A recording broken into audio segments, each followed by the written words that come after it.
but by the way in which the logic can rapidly be optimized for Not today.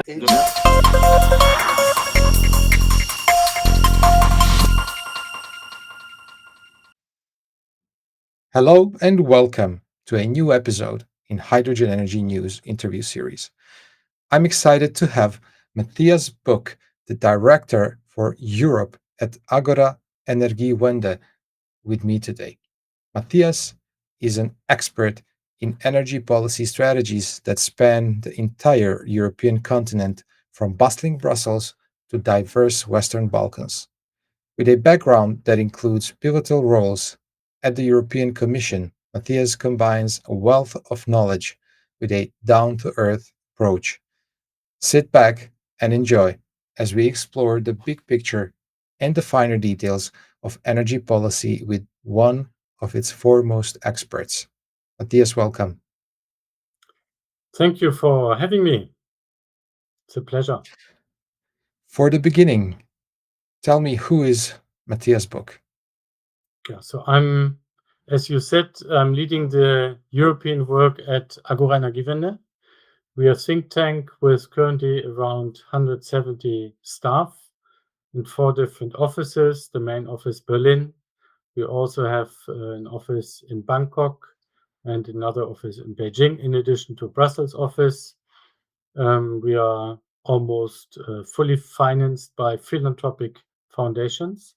So we are not doing contract research, but we are actually very independent in the work we're doing and in deciding on the topics we want to address, which is a great privilege. And from that perspective, we have from relatively early on been, I would say, one of the independent voices in the debate on hydrogen. First, we were raising attention to the need to really take the future role of hydrogen, renewable hydrogen in particular, seriously, and to address the investment challenge in scaling up hydrogen and bringing it to the applications where it is needed. But then we have also been characterized by some as anti-hydrogen, which was completely not the case, but we were really trying to underscore the priority applications for hydrogen and pushing against these very, very optimistic stories on essentially replacing fossil molecules by hydrogen molecules across the board, which neither from a technology perspective nor from an economic perspective makes sense. How can the EU ensure no regret hydrogen applications remain strategically sound as the energy landscape shifts? I think that's a very good question, because it goes right to the heart of the debate. The focus of the debate, or need to refocus the debate, is on where do we really need hydrogen and how to bring it there. And fundamentally, it's about the laws of thermodynamics and the economic consequences from it. Hydrogen as a molecule is very volatile, and the production of hydrogen based on electricity comes with a lot of conversion losses until the point of use of the hydrogen in specific end-use applications, be it for green steel production, be it as backup fuel for hydrogen-powered turbines to produce electricity, etc. So from that perspective, the conversion losses, which are simply a consequence of the value chain of hydrogen production and then its use, direct electrification is always, where possible, the more efficient alternative. So in the whole debate on hydrogen, it is also important to always look at the bigger picture of what are the alternatives and are there cheaper alternatives. And in some cases, if you think about hydrogen for heating, which is being debated to replace fossil gas-based heating in some cases, this really does not make sense from an economic perspective, because simply we would need, if it is renewable hydrogen, 6 times the amount of electricity for the same heating as we would by directly using the renewable electricity. So from that perspective, it is for consumers, for end users of the heating service, really not a good idea. And similarly, we have very clear, similar story playing out for transport, where electric vehicles directly using renewable electricity are much, much more efficient as a consequence of the laws of physics and the conversion steps that need to be taken to produce e-fuels than fuel cell vehicles. So from that perspective, we can, like others, we clearly exclude some applications that are being debated for hydrogen as bad ideas. We're saying these are really bad ideas. Let's just not debate them, because it's distracting from the real challenge to bring the hydrogen to the applications where it is needed. And so this is directly to your question of the strategic uses. So where we need it is particularly for industry decarbonization. Does this message from you reaches the ears of important people who make decisions? I think increasingly so. I mean, let's give the very specific example. In February 2022, Russia escalated its war of aggression against Ukraine. So there was an urgency situation to replace Russian fossil gas supplies, which were still flowing for some time, by something else. From our side, we had underscored the huge potential to invest more into efficiency and renewables in order to replace previous uses of fossil gas supplied by Russia. But there was also a question how much of this fossil gas by Russia could eventually be supplied by hydrogen. And there we were in a situation where the initial numbers put out by the European Commission in its Repower EU strategy were by a factor of 5 higher than the calculations that we did based on an economic modeling of the real demand for hydrogen in a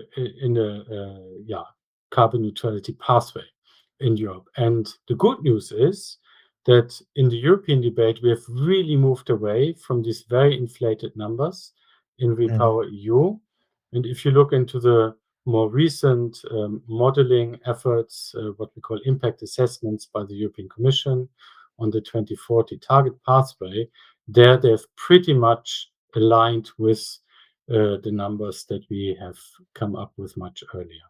So in Europe, I would say this hype that we had seen has really been replaced by a question how we can ensure that for the hydrogen demand that does exist, we do have a robust framework in place to actually link the supply to the demand.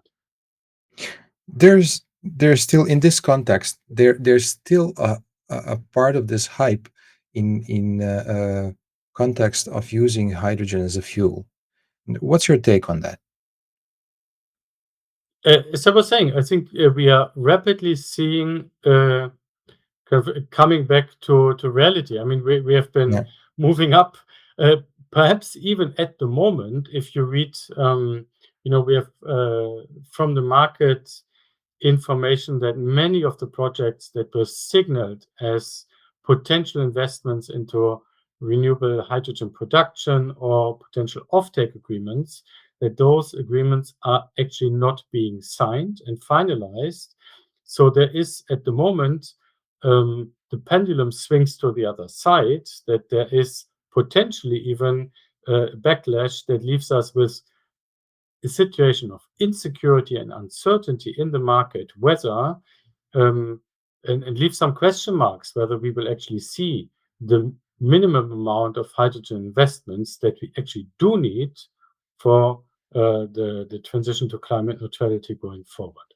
So I do believe that, at least in Europe, the hype clearly is over. And now the question is, how do you move to a constructive, realistic debate, particularly when it comes to the infrastructure development, infrastructure investments, what we call the no-regret infrastructure investments, so that both on the supply and the demand side of the market, there is clarity. Yes, it will happen to the extent that it is really necessary. What's the optimal balance between cost, technology readiness, and geopolitics in choosing hydrogen import options? It's a very broad question, I have to say. So I think it's not a question that you can reply to in general terms, but one that one should reply to in very specific terms. So we can look at it from a European perspective. Yeah. So if you look at it from a European perspective, it is, at the end of the day, a question of costs and the questions of security of supply. So what we can produce ourselves, of course, we have, we control ourselves. And after the, energy crisis caused by Russia's war against Ukraine, I think the sense that there needs to be a minimum level of energy security, things that we control ourselves, is much more prominent nowadays than it has been 3 years ago.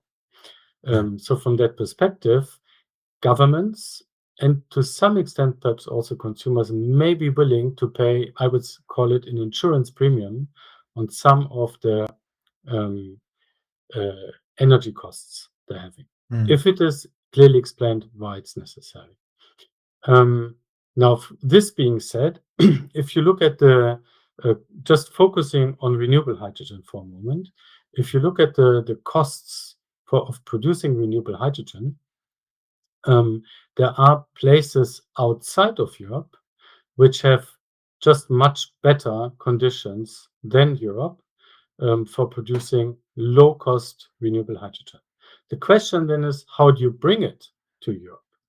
So from the conversion steps necessary and the costs related to it, it's very clear that only if you can transport the renewable hydrogen by pipeline, there's actually a competitive case bringing it to the European market. And so from that perspective, we are looking into a cooperation at the moment with Norway as a major supplier. We're looking to cooperation with North African countries and potentially in the future also with Ukraine, because Ukraine has some very good potential in parts of the country for producing also renewable hydrogen. Now, if it comes by pipeline, it will be competitive in the EU market compared to, for instance, renewable hydrogen produced in Portugal or Spain or the south of Europe, and then also brought to, let's say, the industrial centers of Europe by pipeline.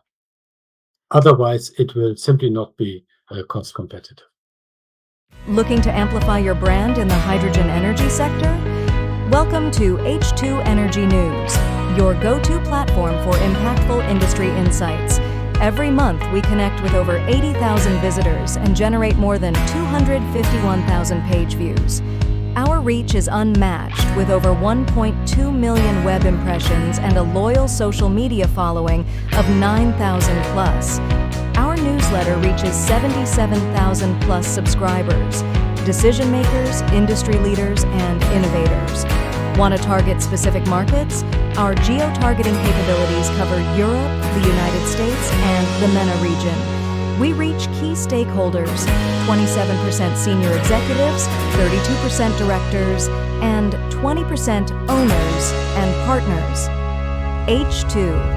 Energy News isn't just a news platform, it's where the hydrogen energy community converges to shape the future. Join us and let's make an impact together.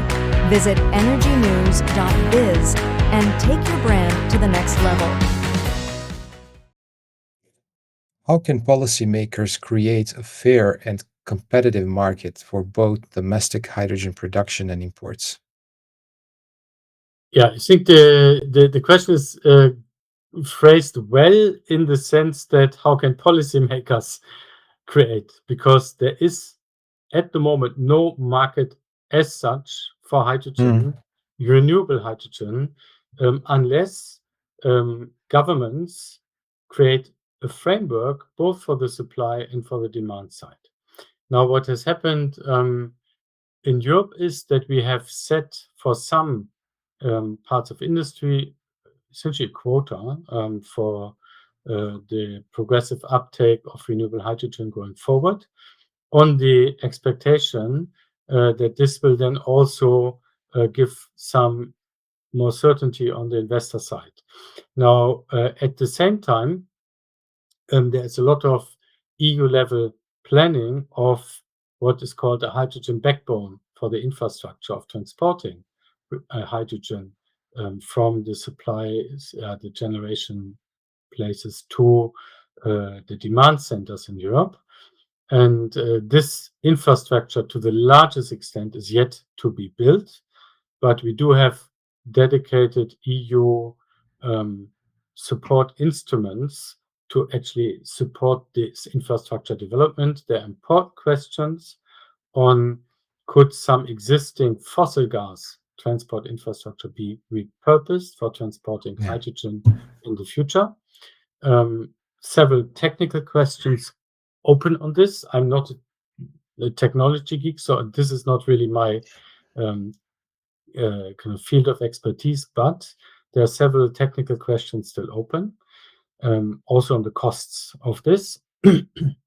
But in principle, it seems to be a possibility, but there needs to be a very clear commitment to then not use fossil gas pipeline infrastructure for transporting a mix of hydrogen and fossil gas, because this is really also not a good idea, but to really focus on only transporting hydrogen.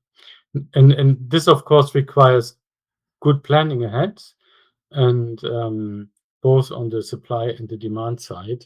And so from that perspective, it's really a policy challenge to get this right.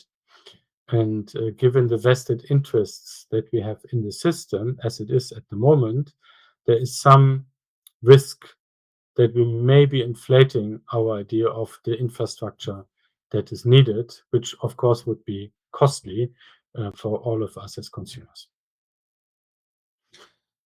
Let's go to carbon a bit. What concrete steps are needed to establish a harmonized system for tracking carbon flows and emissions in the hydrogen sector, ensuring transparency and trust? Yeah. So I think when you talk about carbon, context of hydrogen, of course, then you're referring to what we call low carbon or blue hydrogen. Yeah. No? So not Exactly. renewable electricity-based hydrogen. And now in that context, we've just done, perhaps your readers, listeners may be interested, we've just done a very comprehensive report on a potential definition of low carbon fuels in Europe, specifically focusing on low carbon hydrogen. And this is highlighting exactly those points or those challenges. So from an EU perspective, there are several challenges. At the moment, there is simply no agreed definition of what would be low carbon. We do have in EU legislation, let's say, an anchor point for such a definition, and there's, under new gas legislation that just entered into effect, an obligation on the European Commission to come forth with a draft definition, and we expect this could be in the next weeks. And this draft definition is very interesting in the sense that it will need to connect the emissions along the hydrogen, or address all the emissions along the hydrogen value chain from, when we're talking about fossil gas-based hydrogen, from the production of the gas to the transporting of the gas to the capturing of the carbon when reforming the gas to hydrogen and then onwards. And there is at the moment very limited knowledge about what are the best available technologies at the respective steps, and what does it cost to do it, and what is the level of ambition that one would aim for. We are in our study starting from this anchor point in the legislation, which is the minimum starting point explicitly in the legislation, and then showing that we would need to see a progressively decreasing emission intensity threshold in Europe in order to have the whole system, the hydrogen use, the low carbon hydrogen use, also align with our transition to net zero across the economy. And so there are several challenges. One is that at the moment we have, when you look at the gas supply countries, where the hydrogen, the fossil gas could be produced that is then used for hydrogen production, blue hydrogen production, that some of these source countries, and we were looking at the study at Algeria, US, and Norway as examples,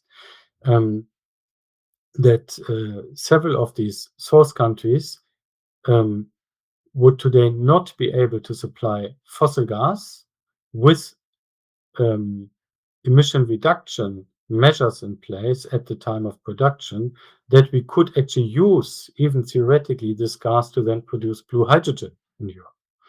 And so this points to the challenge that really the whole low carbon hydrogen value chain needs to clean up in order for this to then be fitting into the picture of hydrogen in Europe going forward. So talking about these ambitions, is the 70% emission reduction threshold low carbon hydrogen ambitious enough? Or might it unintentionally prolong fossil fuel dependence? I think there are several elements here. One is that the 70% as such makes sense as a starting point. And in the report, which perhaps you can put into your show notes, a link to it, we show that decreasing threshold going forward until 2050 would fit into the broader transition to net zero emissions across the economy in Europe. Now, the point is, of course, low carbon hydrogen can be produced on the fossil gas based route, but it can also be produced using grid-based electricity, so electricity drawn from the grid that is not renewable electricity, but looking at the carbon intensity, considering the carbon intensity of the power mix that I'm using to then run an electrolyzer to produce hydrogen. And if you look at these different pathways and the different challenges, in the fossil gas-based route, as I was saying, there are really significant challenges on the supplier countries, where methane leakage needs to be drastically reduced for the gas that is then supplied to actually be possibly used for hydrogen, blue hydrogen production.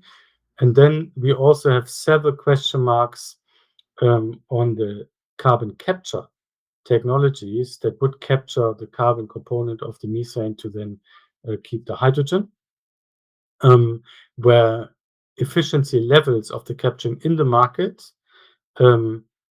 only at the moment would allow for Norwegian gas to be used, or gas from Norway, to be used for blue hydrogen production in Europe, but not from any other source. And in perspective, the capturing efficiency needs to go higher to at least 90%, which are technologies not yet available at scale. So from that perspective, looking at the whole, let's say, the amount of uncertainty that we see at the moment around the fossil gas-based route, we are recommending to rather focus on the electricity-based hydrogen route, because this is something where we have a very clear understanding that in Europe, going forward, the power production will be progressively decarbonized. We are talking under our EU climate and energy laws about at least 70% renewable power in the mix on average by 2030. And then going forward by 2035, it could be well above 80%. So at that time, at most hours of the year, when you plug in your electrolyzer to the grid and use general electricity from the grid, you will be able to produce renewable hydrogen, which is, of course, the cleanest alternative, Yeah. or other hydrogen with very, very low carbon content. What policy measures can accelerate development of large-scale deployment of these technologies, talking carbon capture? Yeah. I think it is all about investment certainty.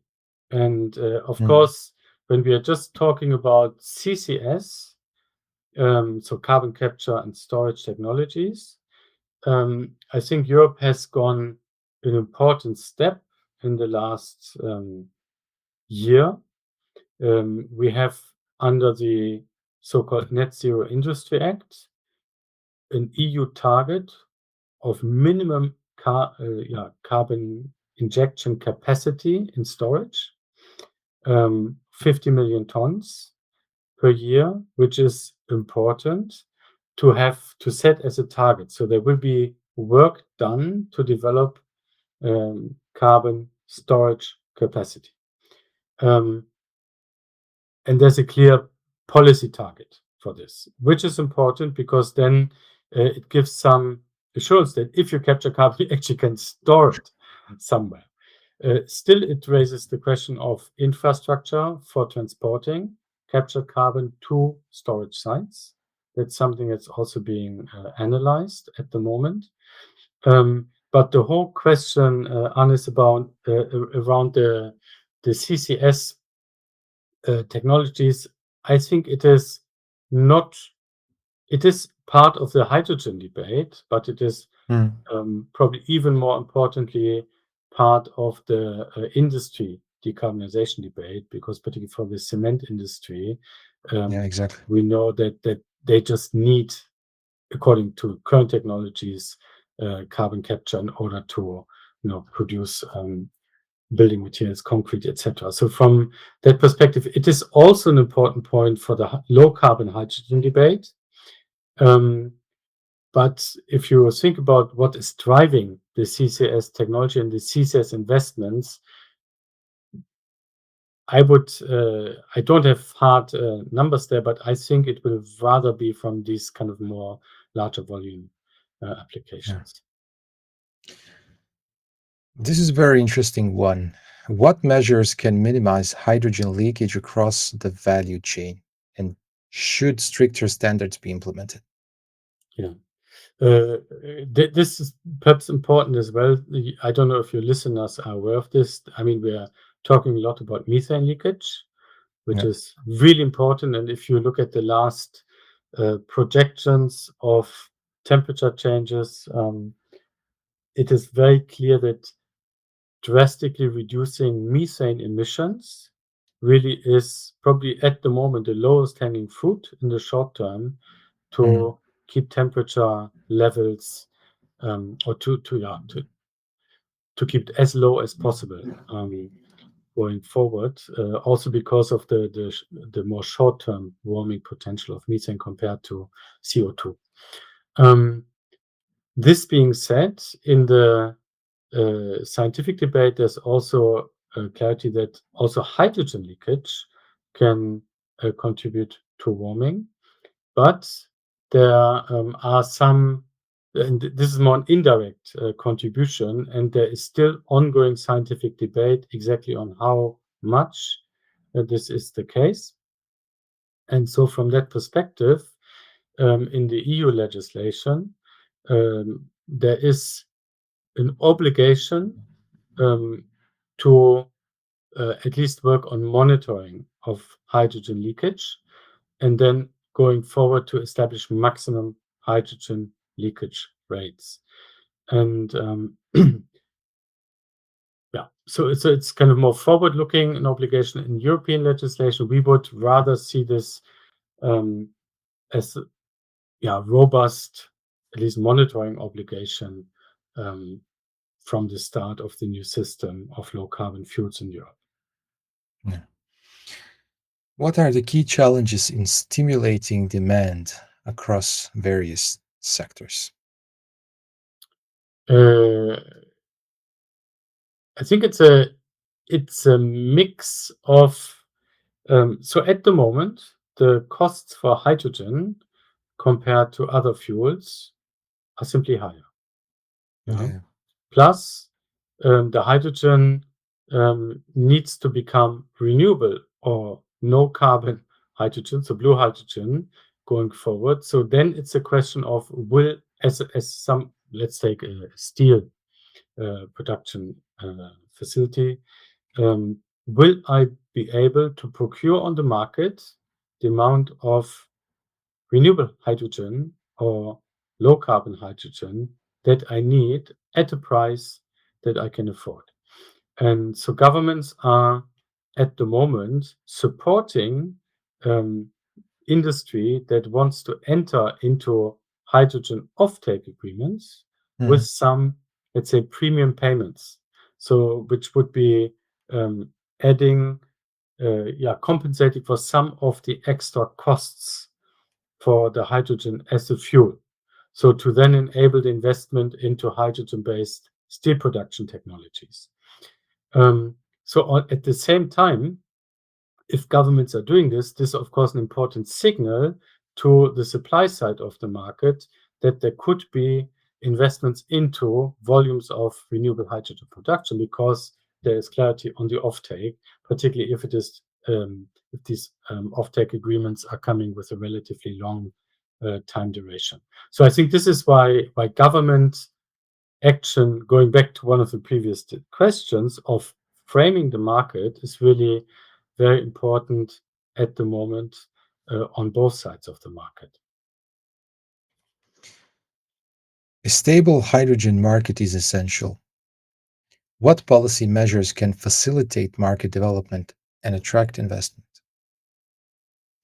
Yeah, it's a whole set of measures. I mean, it's of course you want to continue to invest into innovation when it comes to electrolyzers, efficiency gains in scaling. So on the supply side of the market, it is important to give assurance about the demand side, that there is a robust demand. When it comes to the demand side, you need to probably for some time cover the cost differential between other fuel alternatives and clean hydrogen. At the same time, you need to give assurance to the suppliers and those procuring the hydrogen that there is actually transport infrastructure in place. And so it kind of all these different pieces have to come together. This is why countries and also the EU have been developing strategies, kind of national hydrogen strategies, in order to connect the different dots of the system. How can we ensure that hydrogen complements the current infrastructure without creating new bottlenecks? Yeah, I think I was referring to this before. I think the most important, in all the debates I'm following there, it's really the starting with the acknowledgement that there will not be a one-to-one replacement of fossil molecules with non-fossil molecules.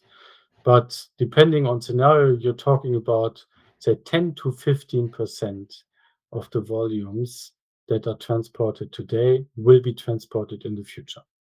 And then that's the first important point. The second is that the demand side will change dramatically. Currently, fossil gas molecules are used for home heating, and they're used at large scale also in industry, in the chemical industry, steel, etc., and for producing power. In the future, this will change. So it will not very, very limited uses for heating, mostly used in industrial applications, and then of course for some in some steps for fertilizer production of some as feedstock for chemicals, etc. We also need hydrogen molecules. So the demand side will change, and this has direct consequences then, of course, for the infrastructure that is needed, the scale and the location of the infrastructure. And of course, in most cases, you do have pre-existing infrastructure to transport fossil molecules. Some of it will be also needed in the future and then repurposed for hydrogen transport, but several others will not be needed. And then the question is, where will it not be needed? So we actually do need quite a bit of government planning, in particular to avoid the situation that consumers are just paying way too much for the infrastructure going forward. Matthias, thank you very much for being my guest today. Yeah, I hope it was entertaining and informative.